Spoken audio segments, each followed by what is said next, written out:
To the shoppers at Westfield Mall, Marcus Williams was just the friendly security guard who helped with directions and lost children.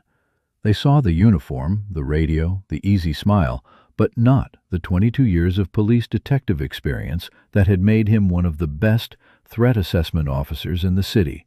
That expertise had cost him everything when one case went wrong, but today it would save hundreds of lives. What happened next would prove that sometimes the most important battles are fought by people nobody expects to be warriors. Detective Marcus Williams had been the Minneapolis Police Department's go-to expert on threat assessment and behavioral analysis. For over 2 decades, he'd prevented school shootings, workplace violence, and domestic terrorism by reading the signs others missed, the subtle behavioral changes that preceded violent acts. His success rate was extraordinary. 43 potential mass violence incidents prevented, dozens of lives saved, and a reputation as someone who could spot a dangerous individual from across a crowded room. Then came the Thompson High School case. Marcus had identified a student showing classic pre-attack indicators: social isolation, online radicalization, acquisition of weapons, and reconnaissance of the school. He'd recommended immediate intervention, psychological evaluation, and temporary removal from the school environment. But the student came from a prominent family. The parents had political connections, expensive lawyers, and enough influence to make Marcus's recommendations disappear into bureaucratic red tape. They claimed their son was being profiled, that Marcus was overreaching, that there was no real threat. Marcus pushed harder, filed more detailed reports, even went to the media to highlight the danger. He was told to back off, to let the system work, to trust that others would handle the situation appropriately. 3 weeks later, 17-year-old Dylan Thompson walked into his high school cafeteria with a modified assault rifle and opened fire. 12 students and 2 teachers died before police could stop him. The investigation that followed was brutal. Marcus's warnings were found to be accurate, his assessment perfect, his recommendations sound. But instead of vindication, he faced blame for not doing enough to prevent the tragedy.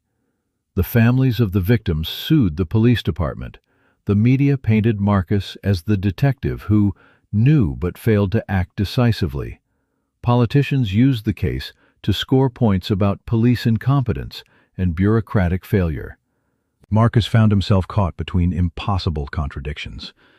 Criticized for overstepping his authority when he tried to intervene, then blamed for not overstepping enough when the system failed to act on his warnings. The stress destroyed his marriage, his reputation, and his faith in the system he'd served for 22 years. He took early retirement rather than face another day of whispered accusations and sideways glances from colleagues who wondered if he could have done more. 6 months later, Marcus Williams traded his detective's badge for a security guard's uniform at Westfield Shopping Center. Working mall security was supposed to be simple. No life or death decisions, no impossible judgment calls, no pressure to read minds and predict human behavior. Just basic crowd control, shoplifting prevention, and the occasional medical emergency. But Marcus couldn't turn off 22 years of training. His eyes automatically scanned crowds for threatening behavior, his mind cataloged suspicious activities, and his instincts remained razor-sharp despite his attempts to ignore them. The other security guards thought he was paranoid. "Relax, Marcus," they'd say when he mentioned someone acting strangely. "This isn't the streets, it's just retail." But Marcus knew that violence didn't respect boundaries. Shopping malls had been targets before: Aurora, Oregon, Kenya, Munich. Anywhere people gathered in large numbers was a potential soft target for someone seeking maximum casualties.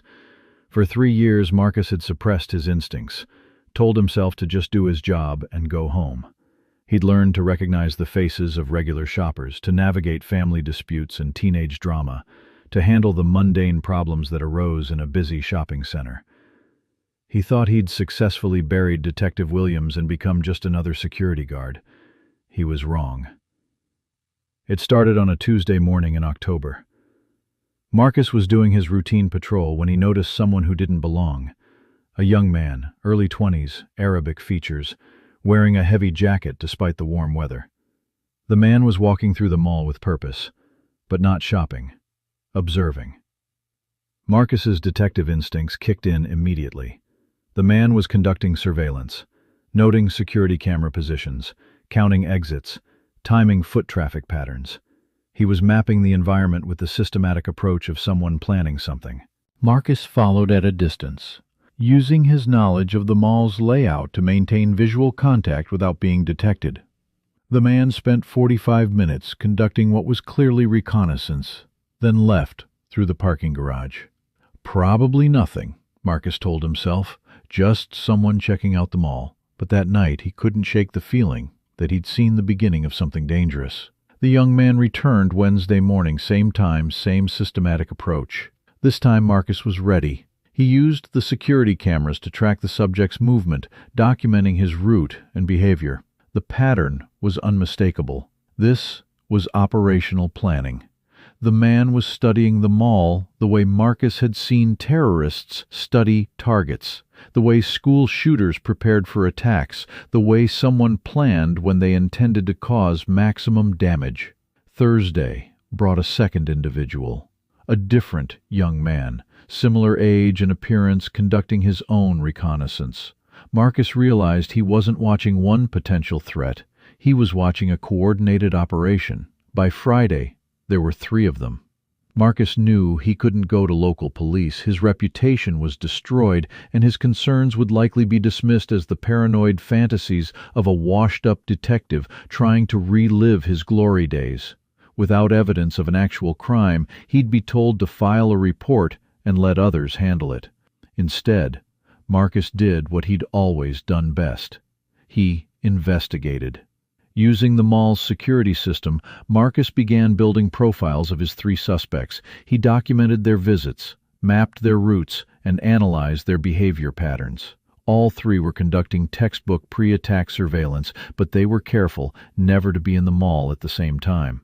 Marcus recognized the technique from his counterterrorism training, cell-based operations where members worked independently to avoid detection, coming together only for the final phase. The breakthrough came when Marcus accessed the mall's Wi-Fi logs. All 3 suspects had connected to the free internet service, and their device signatures told a story that made Marcus's blood run cold. They were researching previous mall attacks, studying floor plans that weren't available to the public, and accessing social media accounts that promoted violent extremism. One device had searched for maximum casualties, soft targets, and martyrdom operations. Marcus was looking at the digital footprint of a planned terrorist attack. But when would it happen, and how could he stop it without ending up dismissed as a paranoid ex-cop? The answer came Sunday evening when Marcus detected increased electronic chatter between the 3 devices. Text messages, encrypted apps, coordinated movement, all the signs of an operation moving from planning to execution. Marcus made a decision that would test everything he'd learned in 22 years of police work. He was going to stop this attack himself. Marcus spent Sunday night preparing for Monday morning with the methodical approach that had made him one of the best threat assessment officers in the country. He studied the mall's layout, identified choke points and evacuation routes, and positioned emergency response equipment where it would be most accessible. He couldn't evacuate the mall without evidence that would convince authorities, but he could prepare for rapid response when the attack began. Marcus arrived at work 3 hours early Monday morning, using his security access to ensure all systems were functioning optimally. Camera coverage, communication equipment, emergency protocols, everything had to be perfect. At 9:30 a.m., the first suspect entered the mall. Marcus tracked him through the security system, watching as the man took position near the main entrance. He was wearing the same heavy jacket, and his body language had changed from reconnaissance mode to operational readiness. At 9:45 a.m., the second suspect arrived, positioning himself near the food court. At 10 a.m., the third suspect entered through the department store entrance. Marcus realized they were setting up a coordinated attack with multiple shooters positioned to create maximum chaos and prevent escape. It was a sophisticated plan that showed military-style tactical thinking. He had minutes before they would begin. Marcus made the hardest decision of his career. Instead of calling for backup that might not arrive in time, he would confront each suspect individually, using his knowledge of their positions and the element of surprise. He started with the suspect nearest the main entrance, a young man Marcus had identified as Khalil Hassan from social media analysis. Marcus approached with the casual confidence of someone checking on a regular security matter. "Excuse me, sir," Marcus said with his practiced friendly tone. "I need to ask you to remove your jacket for a quick security check." Hassan's eyes went wide with panic. "You don't understand," he said, his hand moving toward his jacket. "You're too late." But Marcus was already moving. 22 years of police training took over as he tackled Hassan, preventing him from accessing what Marcus could now see was an explosive vest under the jacket. Code red, Marcus radioed to mall security while restraining the terrorist. "Multiple threats. Initiate lockdown protocols immediately." The mall's emergency system activated, sealing entrances and beginning evacuation procedures that Marcus had helped design. But 2 other attackers were still active. Marcus left Hassan for arriving backup officers and raced toward the food court, knowing the second attacker would hear the commotion and either flee or accelerate his timeline. He found the second suspect, identified as Omar Rashid, attempting to enter the crowded dining area with a concealed weapon.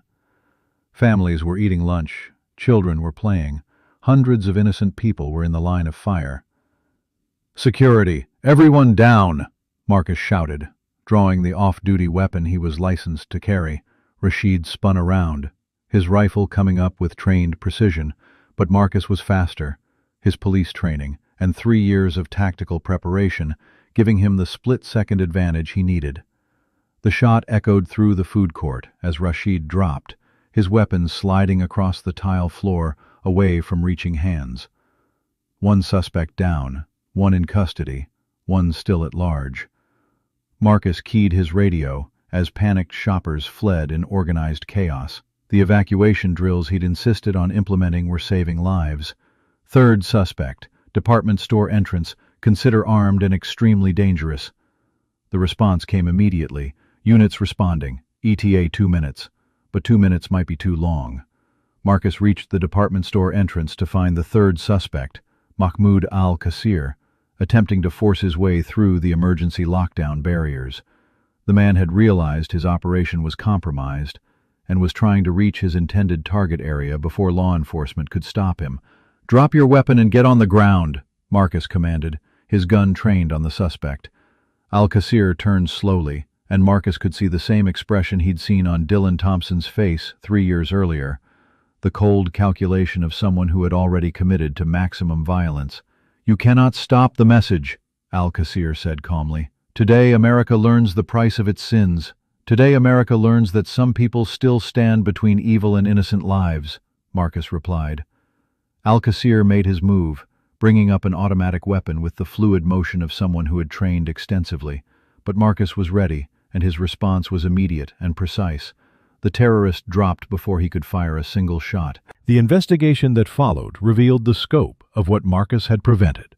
A coordinated attack planned to coincide with peak shopping hours, designed to maximize civilian casualties and create nationwide terror. The 3 suspects had been radicalized online, trained in overseas camps, and sent to America specifically to carry out what they called retribution against the infidels. Their plan had been nearly perfect. Multiple attackers, coordinated timing, weapons positioned in advance, and a target chosen for maximum psychological impact. Only Marcus's recognition of the pre-attack surveillance had prevented what would have been one of the deadliest domestic terror incidents in American history. The FBI's analysis confirmed that Marcus's behavioral assessment had been flawless. His identification of the threat, his analysis of their operational pattern, and his tactical response had prevented the deaths of an estimated 200 to 300 people. But for Marcus, the vindication felt hollow. He kept thinking about the Thompson High School shooting, about the warnings that had been ignored, about the system that had failed those students and teachers. Detective Williams, FBI Special Agent Sarah Chen, said during his debriefing, "We'd like to discuss your return to law enforcement. Your skills are exactly what we need in counterterrorism."